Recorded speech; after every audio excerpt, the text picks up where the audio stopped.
이번 시간에는 머신러닝에 대한 개념과 분류, 그리고 응용을 중심으로 설명하겠습니다. 머신러닝은 영어 번역 그대로 기계학습이라고 부르기도 합니다.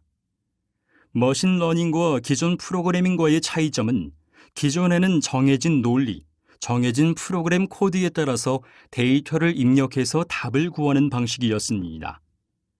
그러나 머신러닝은 데이터와 답을 입력해서 규칙을 찾는 것입니다.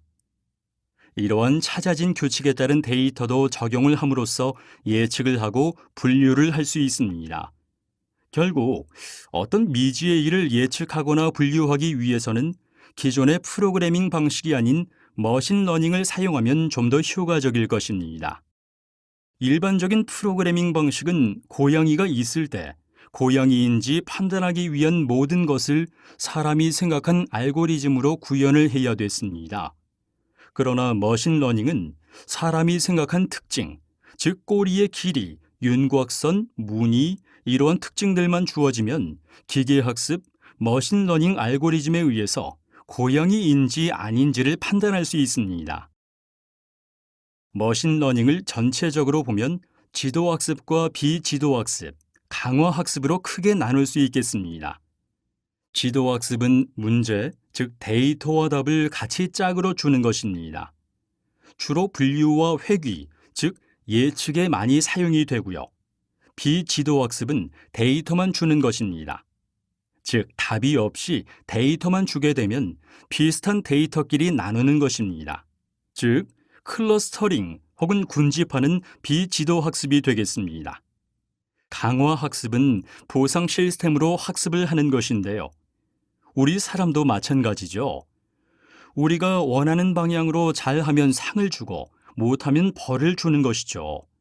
이 강화학습도 사람의 그런 행동을 많이 본따서 만든 것이 되겠고, 현재 많은 분야에서 효과를 나타내고 있습니다. 머신러닝의 지도학습은 정답을 알려주며 학습을 시키는 것이라 했습니다. 예를 들어서 고양이 사진을 주고 이것은 인풋 데이터가 되겠죠. 이 사진은 고양이다, 즉 정답이 되겠습니다. 이것을 우리는 라벨 또는 클래스라고 부릅니다. 즉 인풋 데이터와 이것이 무엇인지 라벨을 같이 짝으로 해서 주게 되면 컴퓨터는 이것을 가지고 학습을 해서 나중에 그것과 유사한 것을 주게 되면 정답을 맞히는 것이 되겠습니다. 비지도학습은 정답을 따로 알려주지 않고, 즉 라벨, 클래스가 없이 데이터만을 주고 그 데이터들 사이에 비슷한 것을 클러스터, 군집화하는 것이 되겠습니다. 예를 들어서 개와 고양이 사진을 모두 한꺼번에 모아서 머신러닝에게 주게 되면 이 중에 개와 고양이의 특징을 판단해서 구분을 스스로 하게 되는 것입니다. 구분을 하지만 그 구분된 것이 개인지 고양이인지는 모르겠죠. 그냥 구분만 하는 것이 되겠습니다. 이것이 지도학습과 비지도학습의 커다란 차이라고 할 수 있겠습니다. 머신러닝에서 처리하는 많은 데이터들은 숫자의 테이블 형태로 되어 있습니다. 우리 인간들이 사용하는 많은 데이터도 주로 숫자 데이터이고 그것들은 주로 테이블 형태인 표 형태로 나타나죠. 이것은 사람들이 어떤 정보를 처리할 때 표 형태가 가장 편하고 잘 이해할 수 있기 때문입니다. 이러한 사람들이 갖고 있는 데이터를 이용해서 우리가 머신러닝을 만들게 됩니다.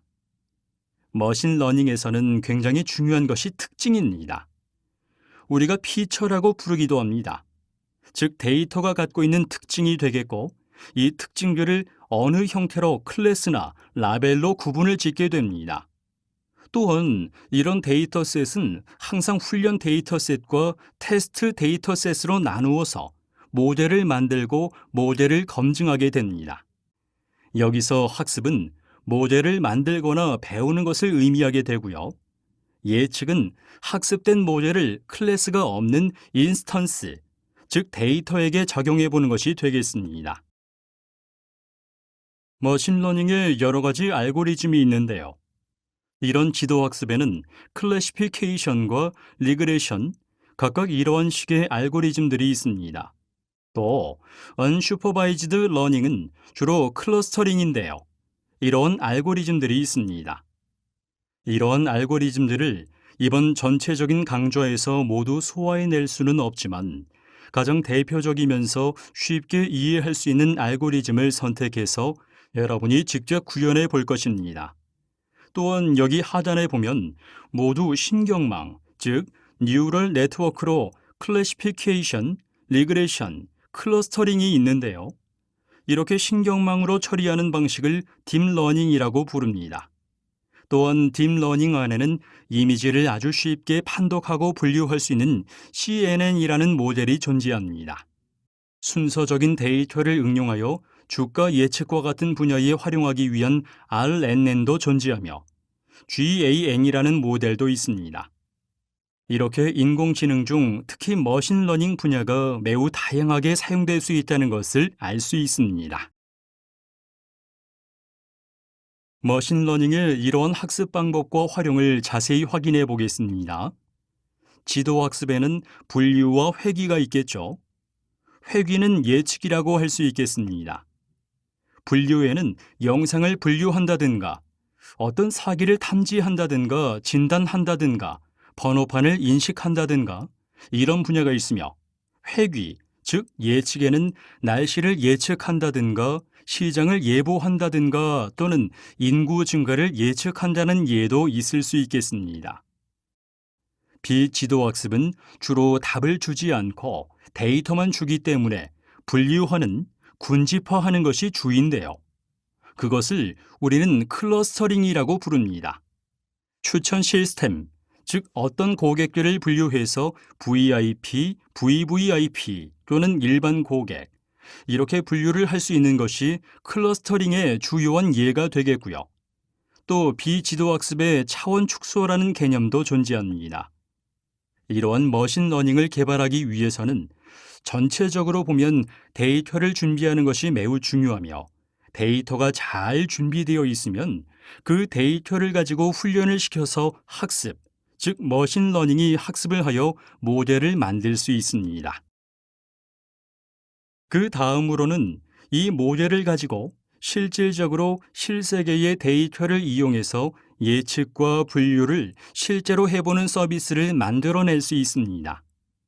이것을 우리는 머신러닝 파이프라인이라고 부르게 되겠습니다. 데이터를 준비하는 단계에서는 데이터를 검증하고 또 데이터를 정교화한다든가 데이터를 변환하는 여러 가지 내용들이 있겠습니다. 또 모델을 만드는 데 있어서도 모델에 필요한 여러 가지 파라미터들이 있는데 이러한 파라미터들을 데이터에 가장 맞게 설정을 해주는 작업들이 진행이 되고요. 마지막으로 그것들을 실질적으로 서비스할 수 있습니다. 이것으로 이번 시간의 강의를 마치도록 하겠습니다.